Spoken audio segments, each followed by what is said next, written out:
Yo guys, welcome back. It's Giraffe Master Flash. How are you all doing today? Hope you're good, hope you're well. Welcome to Suzuka Circuit, Japan. And I knew the car was going to be rough.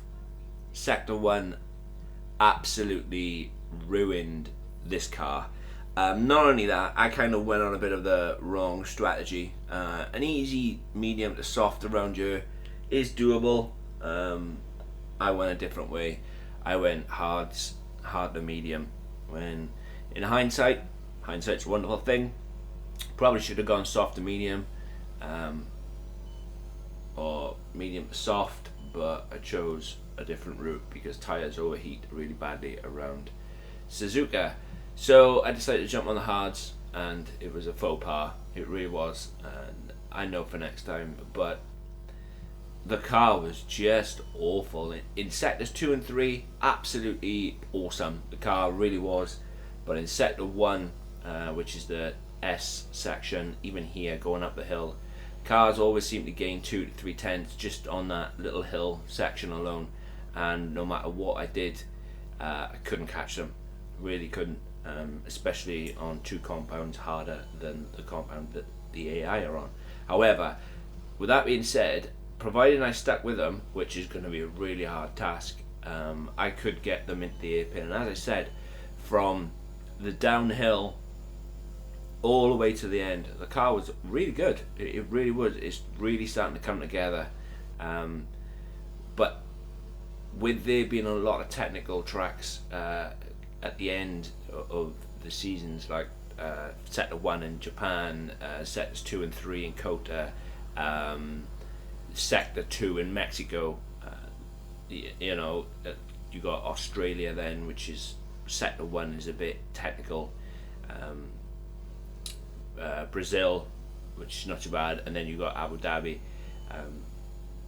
You need a really good car that can really corner well, and I've said this before, become really slippery. As you can see, the massive wash of understeer you get is just unreal. And then look at the cars take off, as I caught a massive slide for getting too much on the curb and trying to put too much into these hard tyres, which isn't great at all. But you can see just on how much time those cars gained going up the hill, and then how much time I gained back coming to the hairpin. Gained like 3 to 4 tenths, but then obviously they gain it back then on traction, because it's quite a difficult traction zone coming out of that hairpin. But it is what it is. It's Japan, you're gonna have to deal with it. The car is awful. The car is really awful, in fact, in Sector 1, like I said. And it's kind of the story of my life. Was waiting on, again, massive upgrades, and 2 or 3 upgrades failed, which, when you waiting on upgrades to match the aero and get a better aero in the car for Japan, and they don't come, it is what it is. But I know for a fact my tyres are at 14%, so the AIs must be easily at 30 to 40. The soft tyres don't last very long around Japan at all. They really don't. But for a circuit, what a circuit. Absolutely love it, and I cannot wait to get into F1 2022 to drive it. I really can't. It's a really old-fashioned circuit, one of the only ones that is left, to be fair. But being an old-fashioned circuit, it's kind of the only figure-8 one as well. I'm sure Crofty has said that somewhere before many times.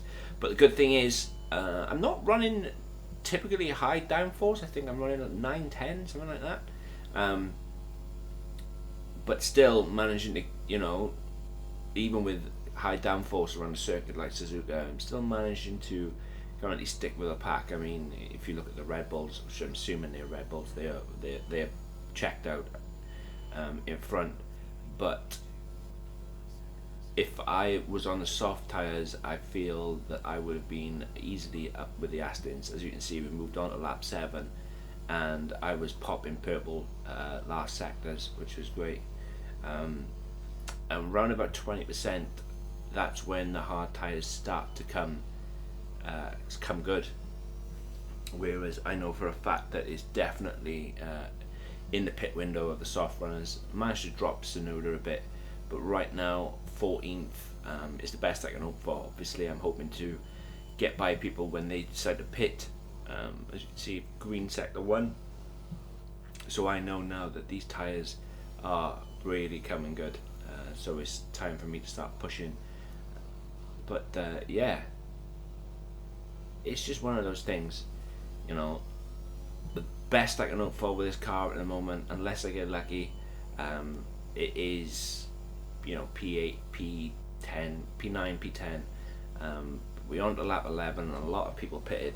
I wasn't gonna let Verstappen go that easily, not at all.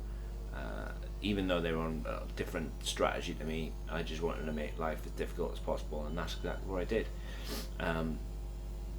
If I can make life as difficult as possible, it means that I can force the AI backwards, which they start to then hold up other cars, which gives me a possibility later on to try and catch them, which, yeah, is a massive ask. You can just see on how much Verstappen is gaining on me through sector 1, where the car decides to wash out and whatnot, because the aero's not there.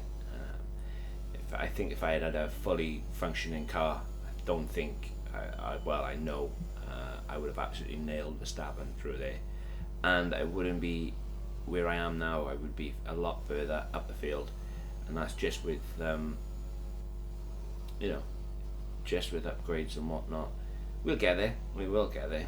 Probably not in 21, but in 22, I absolutely promise to do a lot more my team races. I'm going to stream a few.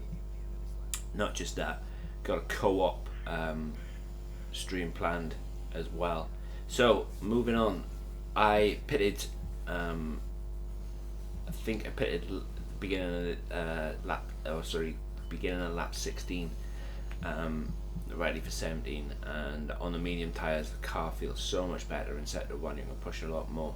Came out in P11, which is roughly where I was, and I just need to catch Gasly and Giovinazzi. So every lap I do from here on out is pretty much taken as a quali lap. I need to get by them, even though Giovinazzi is 4.5 seconds in front. I know for a fact that they pitted a lot earlier than I did. On the lap 18, you can see I've already taken 7/10 out of him just in one lap. I think Gasly later on has a bit of a problem and starts to slow down, but he does then start battling with Giovinazzi, so that helps bring the gap down a little bit more. So I feel P9 is probably about the best I could do this race. You know, but considering how poor the car is in sector 1, I'll take that. I'll take that all day of the week. Which, you know, you can't never look a gift horse in the mouth, and right now it's not looking possible. As Verstappen is banging in 29.4s, which that means I'm definitely about a second and a half off the pace, which ain't great considering I thought the car was a lot closer to you know, the top guys than it is, but it isn't, and that is just solely down to aero and just the chassis, just the car being aerodynamic and aerodynamically sound, which is just everything you try to do keeps getting or keeps failing in the R&D. So and I just don't know why. Either I'm the most unluckiest person ever, or I changed the settings before I started, but I don't remember doing it, which is a bit bizarre. But I'm green in sectors 1 and 2, which isn't bad, which is not great, but shows that I'm faster. 2/10, but looking at the fastest lap that Bottas just set, and I'm in purple in sector 1.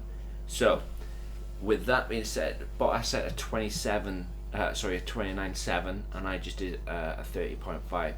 So I'm actually only about 7-8 tenths off race pace, which is good, which is really good. And I normally, in my obviously racing career anyway, you know, league racing and whatnot, I always tend to struggle in qualifying.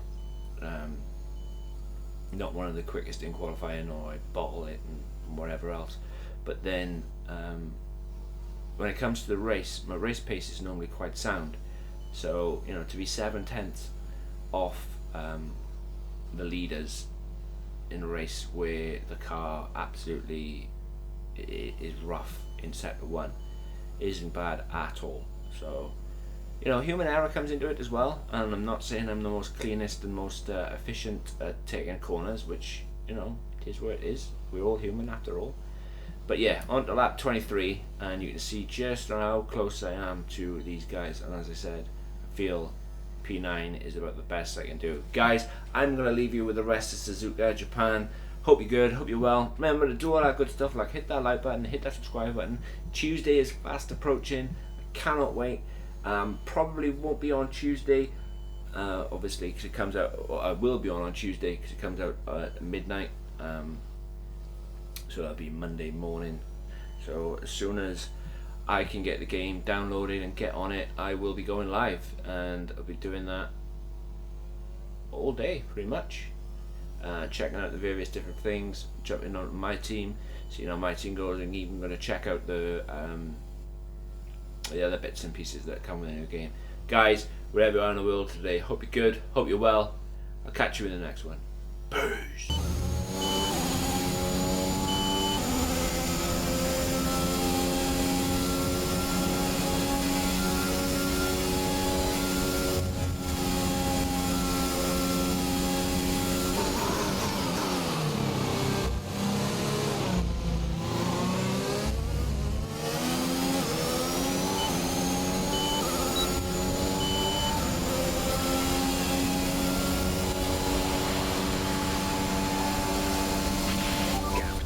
Behind is 11.7 seconds.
take care of the car on the way in. Not just victory today then, but the championship as well.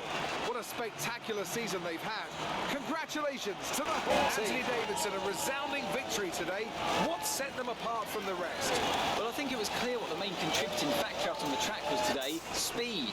I know it sounds like an obvious thing to say, Crofty, but fast cars win races, and we saw that today with our winner. After an excellent performance at the Grand Prix, I'm sure there'll be plenty of celebrations tonight amongst the Mercedes team, and they certainly deserve it.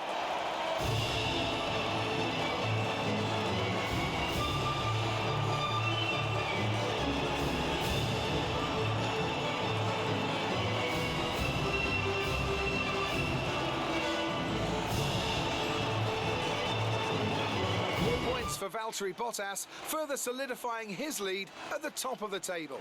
Let's focus on the driver of the day, Anthony Davidson. Who do you pick?